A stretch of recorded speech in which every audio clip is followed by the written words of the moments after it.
Dünya Kadınlar Günü münasebetiyle Uluslararası Genç Bilimci, Girişimci ve Mentorlar Ağı'yla Uygur Akademisi Vakfı ortaklığıyla 9 Mart 2024 tarihinde Ankara'da bulunan Milli Kütüphane'de Doğu Türkistan'da kadın olmak konulu panel düzenlendi.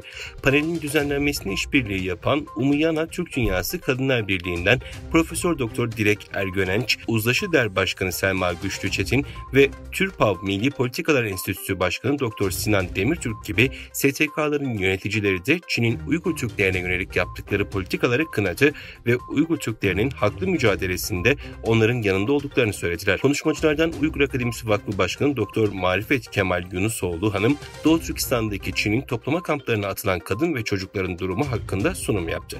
Ardından Uygur Hareketi Başkanı Ruşen Abbas Hanım video konferans aracılığıyla Uygur kadınlarının yurt içinde ve yurt dışında Çin'e karşı mücadelesini örneklerle anlattı. Doğu Türkistanlı Müslümanlar Ramazan ayını da Çin zulmü esaretinde geçiriyor. Doğu Türkistan'da yaşayan Müslümanlar Ramazan ayını Çin'in baskıları altında geçiriyor. Doğu Türkistan Kültür ve Enformasyon Merkezi Başkanı Abdülcelil Karakaş, İslam dünyasına seslenerek bölgede soykırıma maruz kalan ve ibadet etmeleri engellenen Uygur ve diğer Türk halklarının durumuna dikkat çekti. Ramazan ayının Doğu Türkistan'daki Müslümanlar için iyiliklere vesile olmasını ve İslam dünyasının bu meselede aktif rol almasını temenni etti.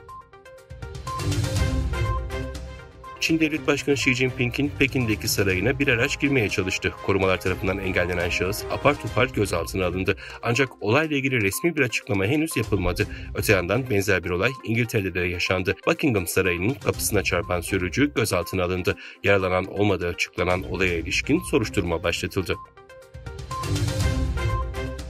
Kırgızistan Uluslararası Denizcilik Örgütü'ne 10 Mart 2024 tarihinde resmi olarak üye oldu. Söz konusu örgütün internet sitesinde yer alan bilgiye göre Kırgızistan'ın üyeliğe geçişe ilişkin belgeyi 27 Şubat 2024 tarihinden itibaren Birleşmiş Milletler'e sundu. Uluslararası Denizcilik Örgütü'nde 176 ülke bulunuyor. Denize doğrudan erişimi olmayan Kırgızistan ise bu gruba katılan son ülke oldu. Endonezya Ulaştırma Bakanlığı uçuş sırasında pilotlarının 28 dakika uyumasından dolayı rotasından sapan Batik Air Havayolları'na ait yolcu uçağı hakkında soruşturma başlatıldığını duyurdu. Endonezya Devlet Haber Ajansı Antara 25 Ocak'ta Kandari Jakarta seferi sırasında pilot ve yardımcı pilotun aynı anda uyuyakalmasından dolayı uçağın dakikalarca rotasından saparak ilerlediğinin tespit edildiğini bildirdi.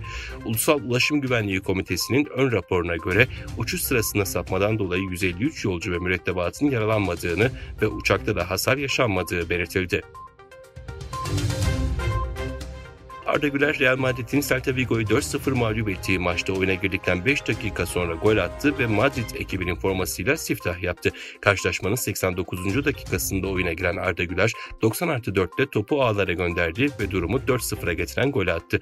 Ceza sahasında topla buluşan Arda Güler, kaleciyi de çalımladı ve topu ağlara gönderdi. Böylece Arda Güler, Real Madrid formasıyla ilk kez gol sevinci yaşadı.